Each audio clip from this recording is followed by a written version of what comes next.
നമ്മൾ ഇന്ന് സംസാരിക്കുന്ന ഈ ഒരു സ്റ്റോക്ക് ടെലികോം ഇൻഡസ്ട്രിയിൽ തന്നെ ഈ രണ്ടാഴ്ചയിലായിട്ട് ട്രെൻഡിങ് ആയിട്ട് നിൽക്കുന്ന സ്റ്റോക്ക് തന്നെയാണ്.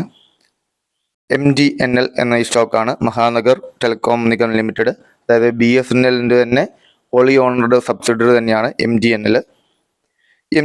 ഇന്നത്തെ ഒരു ട്രേഡിംഗ് സെഷൻ, അതായത് ഈ ഒരു ബഡ്ജറ്റ് ദിനത്തിൽ തന്നെ ഒരു 10% ഉയർന്ന് അപ്പർ സർക്യൂട്ടിലാണ് നടന്നുകൊണ്ടിരിക്കുന്നത്. ഈ ഒരാഴ്ചയായിട്ട് ഒരു റാലി തന്നെയായിരുന്നു ഈ MDNL സ്റ്റോക്കിൽ നടന്നുകൊണ്ടിരിക്കുന്നത്.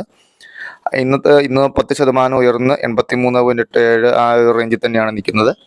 ഇന്നലെ നോക്കുകയാണെങ്കിലും കഴിഞ്ഞ ഒരാഴ്ചയായിട്ട് നോക്കുകയാണെങ്കിൽ ഒരു 35 രൂപയോളം സ്റ്റോക്കിൽ ഉയർന്നിട്ടുണ്ട്. അപ്പോൾ എന്തുകൊണ്ടാണ് ഈ ഒരു സ്റ്റോക്ക് ഇങ്ങനെയൊരു നല്ലൊരു അപ്പർ സർക്യൂട്ട് അടിച്ച് കയറിക്കൊണ്ടിരിക്കുന്നത് വെച്ചാൽ, ഗവൺമെൻറ്റിൻ്റെ ഭാഗത്തു നിന്നുള്ള അലോക്കേഷനുകൾ കുറേ വന്നിട്ടുണ്ട്. ഇന്നത്തെ ബഡ്ജറ്റിലാണെങ്കിലും ടെലികോം സെക്ടറിനുള്ള അലോക്കേഷന്. അതുമാത്രമല്ല, കഴിഞ്ഞ ദിവസങ്ങളിൽ തന്നെ 92 കോടിയോളം രൂപ ഗവൺമെൻറ് ബോണ്ട് ഇൻട്രസ്റ്റ് പെട്ടെന്ന് തന്നെ ഇമ്മീഡിയറ്റ് ആയിട്ടുള്ള ബോണ്ട് ഇൻട്രസ്റ്റ് പേയ്മെൻറ്റിന് വേണ്ടിയിട്ട് അനുവദിച്ചിട്ടുണ്ടായിരുന്നു. അതുമാത്രമല്ല, ധാരാളം ഫണ്ട് അലോക്കേഷൻ ഈ ഒരു സെക്ടറിലോട്ട്, പ്രത്യേകിച്ച് BSNLിലോട്ടും ഒക്കെ ഗവൺമെൻറ് അനുവദിച്ചിട്ടുണ്ട്. ആ ഒരു കാരണം കൊണ്ട് തന്നെയാണ് ഈ ഒരു സ്റ്റോക്ക് ഇപ്പോൾ കുതിച്ചു കയറുന്നത്. കൂടാതെ കഴിഞ്ഞ ആഴ്ചയിലുള്ള അനൗൺസ്മെൻറ്റുകൾ ഉണ്ടായിരുന്നു. മറ്റ് കമ്പനികളെല്ലാം പ്രൈസ് ഹൈക്ക് ചെയ്തു. അപ്പം പോർട്ട് ടു BSNL ഒരു ക്യാമ്പയിനൊക്കെ നടക്കുന്നുണ്ടായിരുന്നു.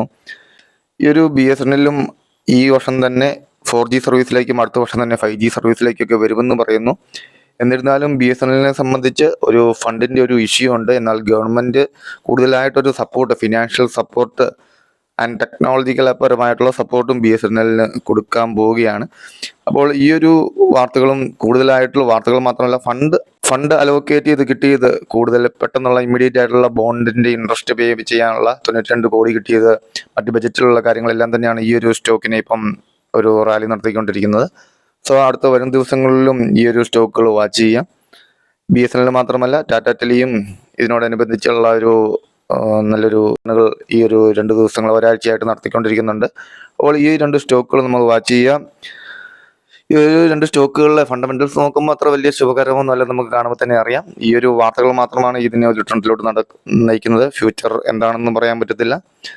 അപ്പോൾ വർഷങ്ങളായിട്ട് ലോസ് മേക്കിംഗ് കമ്പനീസാണ്. ഈ ഒരു സ്റ്റോക്കിനെ ഒന്ന് വാച്ച് ചെയ്യുക.